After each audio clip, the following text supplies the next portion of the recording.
Tyson Fury. Why won't he fight Anthony Joshua? Now, obviously, there's been claims and counterclaims over the years during various periods, let's say during the last decade, of AJ ducking Fury or Fury ducking AJ. At certain points, AJ was pursuing the Fury fight. Hearn actually offered Fury the AJ fight a couple of times. Then there were other occasions where Fury offered AJ the fight and it didn't happen. The closest it ever came was during the global shutdown when Anthony Joshua was still champion. Tyson Fury had the WBC belt. He was coming off that second fight with Deontay Wilder. And both guys had a free schedule. They were trying to put it together, at least Eddie Hearn was. They got assurances from Bob Arum and Tyson Fury's team that the Deontay Wilder arbitration would not be an issue. Bear in mind, Bob Arum is a lawyer by profession. That's what he was. He was working as a lawyer at an extremely high level. So Bob Arum knows legalese. He understands contracts. The man's literally a lawyer. And he was saying, oh, this Wilder thing's not a problem. Forget about it. We can do the Joshua fight. Giving all these assurances publicly. I've got my own thoughts about that. But anyway, it looked at the time as though the fight was going to happen. AJ was on it, no question. But in the end, it was scuppered after Tyson Fury kind of dubiously a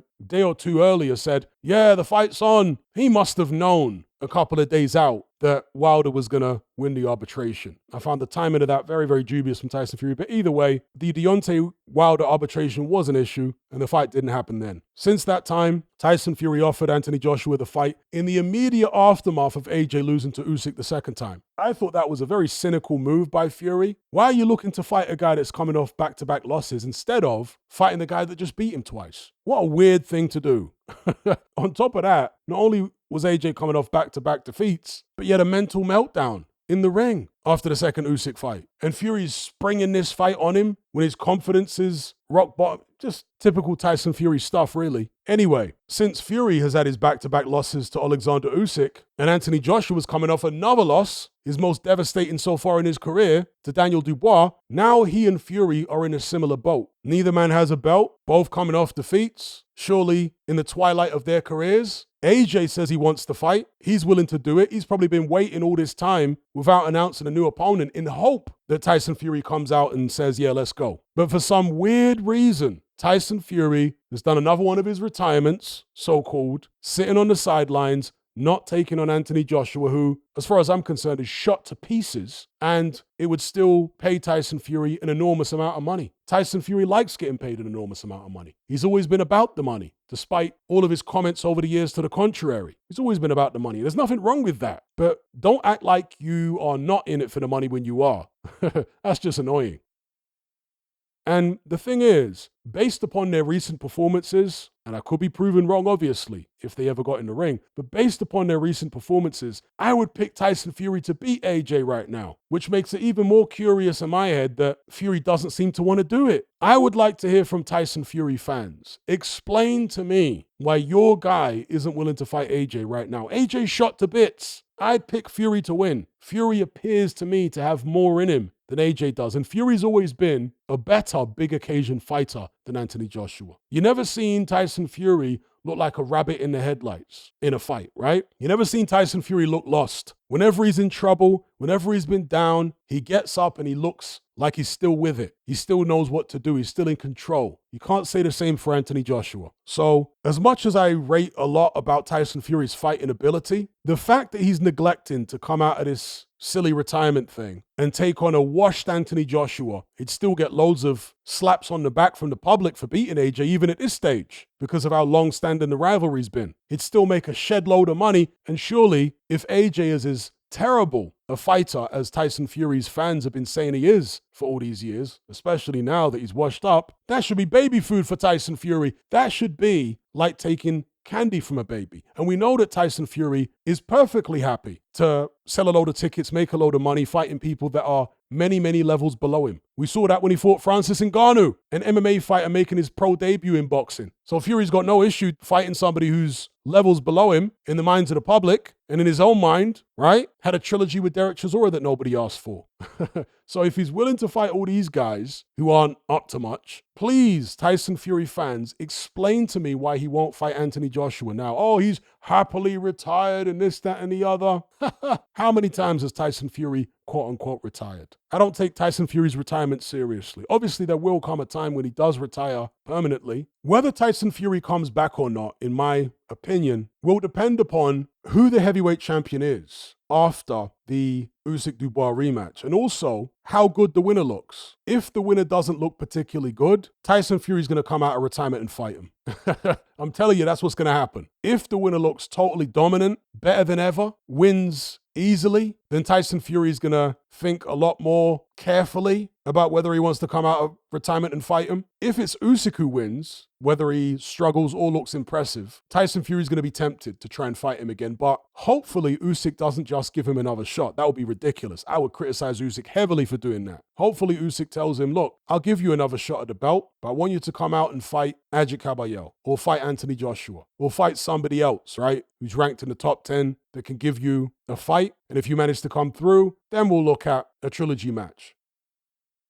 That's the only fight I think Fury's interested in right now, is a fight for the heavyweight championship. I don't think he's interested in fighting anybody else because, as I've said in previous streams and videos, Tyson Fury is all about appearances. He wants the public to believe that he's the number one heavyweight in the world. Very few of them are buying that crock of BS anymore. So the next best thing is that they think he is the number two heavyweight in the world. He could just about live with it for the time being. If he were to fight anyone at this stage of his career, where he has a lot of wear and tear, where he does struggle to get himself in shape, there's always the possibility he loses to someone other than Alexander Usyk or even other than Daniel Dubois. He couldn't live with the illusion of him being the number one heavyweight of this era being shattered, along with the illusion of being the number two heavyweight of this era. His ego couldn't handle it. It's not that Tyson Fury is afraid to get in the ring with anyone. He's not. He's a very brave man in the ring. We've seen that many, many times. But he does like to keep up appearances. I'm not talking about in terms of wealth, right? Like the old sitcom Keeping Up Appearances with Hyacinth Bouquet. No, I mean keeping up appearances in terms of the way he's perceived by the public, how good the public perceive him to be. He wants everyone to think he's the number one guy, and worst case scenario, the number two. He can't handle anything below that. His ego cannot handle it because he's invested so much over the years into bamboozling the public, into dressing up his resume to look better than it actually is. I mean, we saw that with the Wilder trilogy. Tyson Fury and his team, in conjunction with BBC, they built Wilder up to be like the most dangerous puncher in heavyweight history. Ridiculous. I'm not saying that Wilder doesn't hit as hard as some of the hardest punchers in history, or harder. He may well do. When I say it's ridiculous to call him the most dangerous puncher in history, it's because Deontay Wilder is an extremely one-dimensional fighter. If you're talking about, elite heavyweight boxing, when you're comparing him to, other boxers in that realm, Wilder's boxing skills are terrible. He was a guy with a lot of heart, energy, and ferocity that had a knack of landing a big right hand. You take the big right hand away, and you get what we've seen in his past couple fights. He's got nothing else. Okay? George Foreman was a crude fighter, but he was far more skilled than Deontay Wilder. Oh, yes, he was. Far more skilled. Even though he threw wild-looking punches and it all looked very awkward, in terms of the craft that Foreman had, his craft was far superior to Wilder. George Foreman, a lot of people may not realize this or may not have noticed this, but George Foreman was actually a good counterpuncher. Even in his prime, right, when he was a raw caveman of a fighter, he was a good counterpuncher. Go back and look at the Ken Norton fight. When he's on the front foot, he's countering Norton on the front foot. That's what leads to the first knockdown. I want to say the old version of Foreman, when he came back in his late 30s, was better defensively. But even a young Foreman could get his arms in the way and he'd make it awkward for you to hit him. He had a great jab, one of the best jabs I've seen. And also Foreman had quick feet when he was young, believe it or not. He didn't always use them. He didn't always show his foot speed. But in certain fights, he did. So in certain fights, he'd get up on his toes and you're like, wow, Foreman can move around the ring really fast. Yeah, I went through all this in a 3-hour George Foreman film study that I did on my Patreon page on the boxing tier, the Boxing Brotherhood, a couple of months back. 3 hours of me analyzing George Foreman fight footage that I did on my Patreon page. It's still up on there for anyone who's interested in that content. But yeah, so George Foreman, as devastating a puncher as he was skilled. Yeah, as awkward as he looked, he was a skilled fighter. He had a great jab. One of the best jabs in heavyweight history belonged to George Foreman. And of course, Foreman had power in so many different shots. Left hook, right hook, straight right, jab, uppercuts. Deontay Wilder had power on his straight right hand, and that's it. Nothing else. Uppercut was weak. Left hook was just the right hand. A straight right hand at that, not even a right hook. Straight right hand or nothing was Deontay Wilder. George Foreman had every punch in the book in terms of knockout power, as did Mike Tyson. Every punch you can think of, he could deliver it with knockout power. You get the point I'm making here. So Fury and PBC built Wilder up to be something far greater than he ever really was, such that, at least in the case of the Fury team, when Tyson Fury beat him, he would get far more credit for the win than he actually deserved. Here we have a guy in Deontay Wilder who, after becoming WBC champion by beating Berman Stavern of all people, blatantly ducked Vladimir Klitschko. His manager Shelley Finkel at the time came out publicly and said, Deontay's still a baby. I've shown screenshots of that interview many times, the text and whatnot, on Boxing Scene, where Shelley Finkel was blatantly saying that he's going to keep Deontay Wilder away from Vladimir. So Deontay was coddled, protected, could have fought Vladimir, didn't. Could have fought him a couple of times. Could have fought him when he initially became champion. And he could have fought him instead of AJ fighting him. Because Vladimir was exploring that fight. He was looking, after losing to Tyson Fury, to fight Deontay Wilder for his WBC strap. And Wilder said, no thanks, I'll let AJ do that instead. Hence, he was sat ringside while AJ was in there with Klitschko. Wilder also didn't fight Joseph Parker. What's up with that? Joseph Parker's never been somebody to shy away. Fought AJ in a unification. Joseph Parker has always been willing to take on the tough fights. But somehow Deontay Wilder didn't want to fight Joseph Parker back then. And then, of course, there was the ridiculous saga with Dillian Whyte, where Deontay Wilder was actively avoiding his mandatory challenger, #1 contender, for years. Now, personally, I think Wilder would have knocked Whyte's head off. But that's not the point. The point is that Deontay Wilder and his team was so cautious and he was so coddled that they put off him taking on his mandatory challenger, who was a legitimate mandatory challenger, who earned that position with good wins at the time. And he was on a good run. Yes, he did fight Luis Ortiz. How good was Luis Ortiz? Do you know what I mean? And by the way, he only fought Luis Ortiz after Ortiz signed with PBC. Because prior to that, Wilder was saying he's no interest in fighting Ortiz. Facts.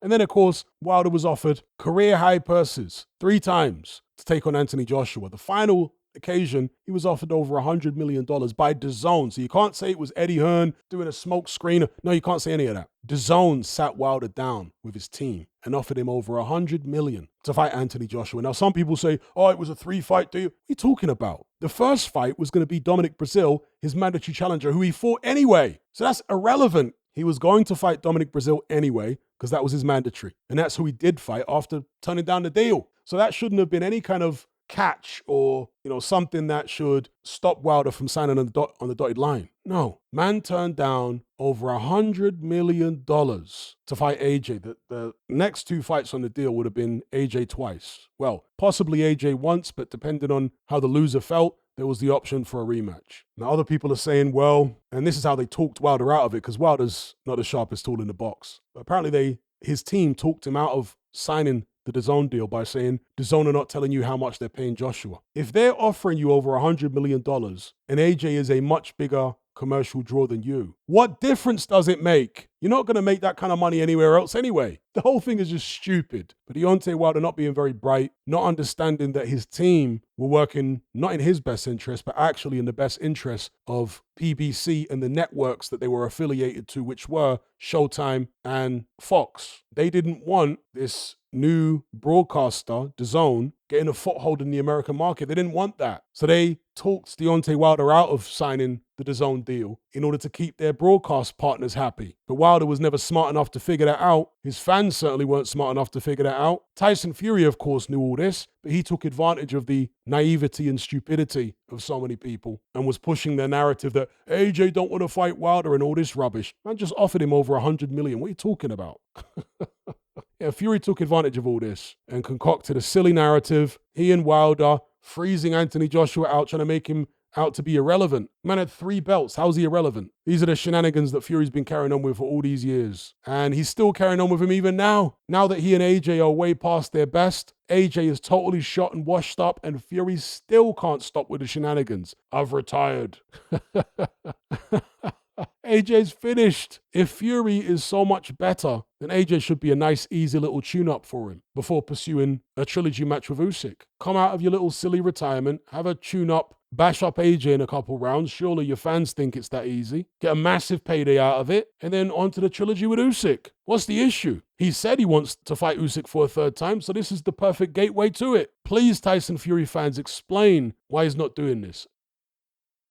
And to reiterate what I said earlier, I think Tyson Fury beats AJ right now. But as I've said for many years, Tyson Fury has never believed himself to be invincible. His fans have always thought he was invincible, but Fury never had the delusional level of belief in himself that his fans had. He had a lot of belief, don't get it twisted, but not the ridiculous, cartoonish levels of belief in himself that his fans had in him. If he did, he would have taken so many other fights earlier. If he did, he'd have taken the Anthony Joshua fight. He would be taking the Anthony Joshua fight right now. He'd be fighting AJ right now if he thought he was as invincible and as supreme as his fans do. So please, don't come with any nonsense. Give me a plausible explanation for why Fury's not fighting AJ right now. Isn't it easy money? And you can't say that Tyson Fury's not interested in fighting quote-unquote bums. What did he do when he fought Francis Ngannou? A guy who AJ blasted out in 2 rounds.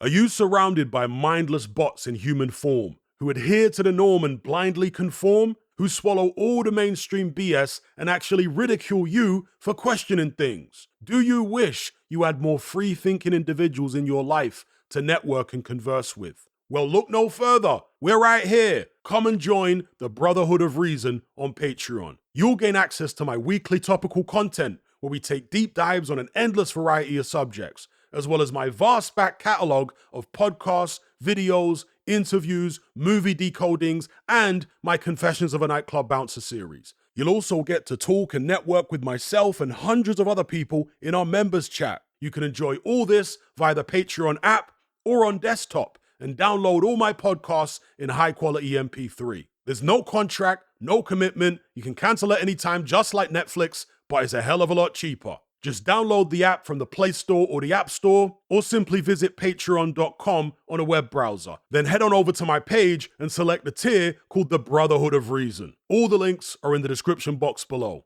And just a quick money-saving tip for Apple users. If you purchase your Patreon subscription on the desktop site or on Android, then you'll avoid the ridiculous 30% fee that Apple charges for purchases made on the iOS app. So if you're on iPhone or iPad, save yourself some money by buying your subscription on the actual Patreon website or on Android because it's a lot cheaper. Once you've made that initial purchase, you can then use the Patreon app on your iPhone or iPad thereafter to access and enjoy your content as normal.